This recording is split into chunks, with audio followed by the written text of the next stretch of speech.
అంటే సాధారణంగా మనకి ఇంత రెమ్యునరేషన్ వచ్చింది, ఫస్ట్ సినిమా రెమ్యునరేషను చెట్టియార్ గారు చాలా కంఫర్ట్గా ఇచ్చారు. ఇంత పెద్ద హిట్ అయినప్పుడు ఆటోమేటిక్గా ఇస్తారు కదా. ఇస్తారు.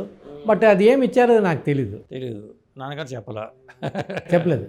ఓకే, డబ్బులు వేసినా మీరు ఇన్వాల్వ్ అయ్యేవాళ్ళు కాదు. చాలా చిన్న వయసు. రాజ్కుమార్ గారు, రాములో మీరు అద్భుతంగా యాక్ట్ చేశారు కదా, యాక్టింగ్ ఎక్కడ నేర్చుకున్నారు? ఎక్కడ లేదు, ఇన్బాన్ టాలెంటే. మ్యూజిక్ కూడా అలాగే, ఎవరు నేర్పలేదు. ఇంతకు మా నాన్నగారు మ్యూజిషియను, ఆయన నేర్పలేదు, నేనే నేర్చుకున్నాను. ఓకే. వాళ్ళకి ఏమంటే పేరెంట్స్కి ఫస్ట్ నుంచేనే నేను సినిమాలో రాకూడదు, సినిమా ఉండకూడదు. ఎందుకని? ఎందుకంటే ఆ కాలంలో ఏమంటే ఆపర్చునిటీ దొరకడం కష్టం, ఓకే, సినిమా ఛాన్స్ దొరకడం కష్టం. అలా దొరికితే కూడా డబ్బులు దొరకడం ఇంకా కష్టం. డబ్బులు ఇవ్వరు. ఇది ప్రాబ్లము. సో వాళ్ళకి ఏమంటే ఒక మంత్లీ శాలరీ బేస్ అంటే మంత్లీ ఇంత వస్తుంది కన్ఫామ్గా తెలుసు, దాంట్లో ఏదో గడపవచ్చు, దానికే ఈ సినిమా వద్దని వాళ్ళు అనుకున్నారు. అదేమంటే దేవుని నిర్ణయం. సినిమాలోనే ఒకరోజు ఒక ఇన్సిడెంట్ జరిగింది. ఒక ఇన్ఛార్జ్ ఫోన్ చేశారు, ఏమండి అబ్బాయి ఎక్కడ కావాలి అంటే, లేదు వాడు ఏవిఎంలో ఉన్నాడు. ఇంకో రోజు ఇంకో ఇన్ఛార్జ్, వాడు వాయిన్లో ఉన్నాడు. ఇలాగంటే వాళ్ళు, నేను వచ్చి చెప్తారు, అరే వాళ్ళు ఫోన్ చేశారా, నేను ఏవిఎంలో ఉన్నాడు, వాయిన్లో ఉన్నాడు చెప్పారు, వచ్చారా అని. వచ్చారు అంటే నేను నవ్వాను. ఎందుకు నవ్వుతున్నావు అని. లేదు నువ్వు వద్దన్నావు సినిమాని, ఇప్పుడు నీ నోట్లోనే అబ్బాయి ఏవిఎంలో ఉన్నాడు, వాయిన్లో ఉన్నాడు, జెమినీలో ఉన్నాడు, ప్రసాద్లో ఉన్నాడు. అదేరా నాకు తెలియటం లేదు, నేను వద్దన్నాను, నువ్వు కూడా ఇంట్రెస్ట్ చూపించలేదు. బట్ చూస్తే ఏవిఎం స్టూడియోలో ఉన్నావు, నువ్వు వాయిన్లో ఉన్నావు, అది దేవుడి నిర్ణయం అని చెప్పేసి ఈవెన్ పక్క ఇంట్లో కూడా చెప్పారు, ఏమండి మీరు అబ్బాయి మళ్ళీ సినిమాలో దూరాడు ఏమండి.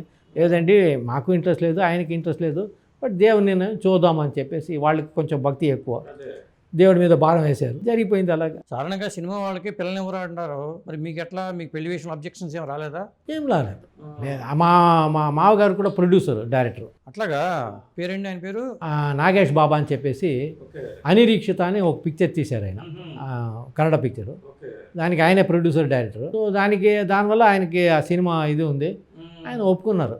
మొత్తానికి అట్లా సినిమా ఫీల్డ్లోనే ఉండిపోయారు మీరు? అవును, సినిమా ఫీల్డ్లోనే ఉండిపోయాను. అదే వద్దన్నారు, మరి చూస్తే అక్కడే ఉన్నాను నేను.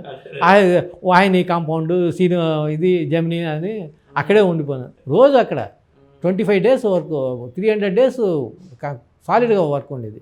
365లో 300 days వర్క్, అంత బిజీగా ఉన్నాను. కానీ ఇండస్ట్రీ అప్పుడు కలకలాడుతుండేది కదండి, కన్నడ ఇండస్ట్రీ వాళ్ళు, పక్కన తెలుగు ఇండస్ట్రీ.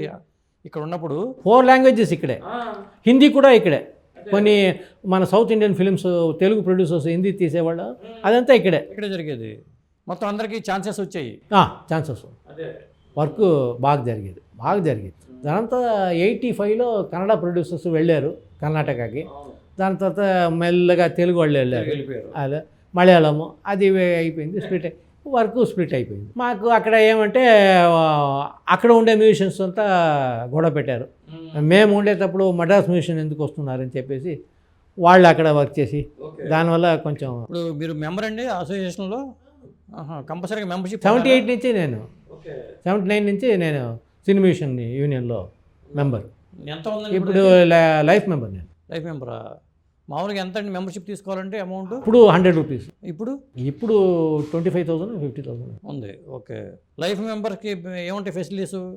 ఏం లేదు, అప్పుడు ఇయర్లీ కడతాం కదా, ఆ సబ్స్క్రిప్షన్ మళ్ళీ పోయి రావటం లేదు. పింఛన్ కానీ లేకపోతే అట్లా అది దాని తర్వాత వస్తుంది, మనం రిటైర్డ్ అని చెప్తే వస్తుంది అట్లా. ఓకే. రిటైర్డ్ అంటే వస్తుంది, లేదంటే నేను వర్క్మెన్ అంటే అది రాదు. అదే. దాని తర్వాత చనిపోయిన తర్వాత వాళ్ళు డబ్బులు ఇస్తారు, అదంతా ఉంది. ఏమంటే యూనియన్ వల్ల స్పాట్ పేమెంట్ అంతా ఇదే అయింది, కరెక్ట్గా వచ్చేది, అది ఒక బెనిఫిట్. సాధారణంగా ఎంత ఇస్తారండి ఇప్పుడు ఒక రికార్డింగ్కి వెళ్ళి అనుకోండి? నేను ఫస్ట్ నేను తీసుకునేది 75 rupees అక్కడే. దాని తర్వాత ఎలక్ట్రానిక్స్ వాయించేటప్పుడు 100 రూపాయలు. అది ఎలాగా పెరిగింది. దాని తర్వాత సామి టైంలో ఎంత తీసుకున్నారు? సామి పాటకి 10,000. అది 50 years సర్వీసు. పర్ డే అండి అది? ఆ సాంగ్ వరకు సాంగ్ వరకు అంతే, పర్ డే కాదు. సాంగ్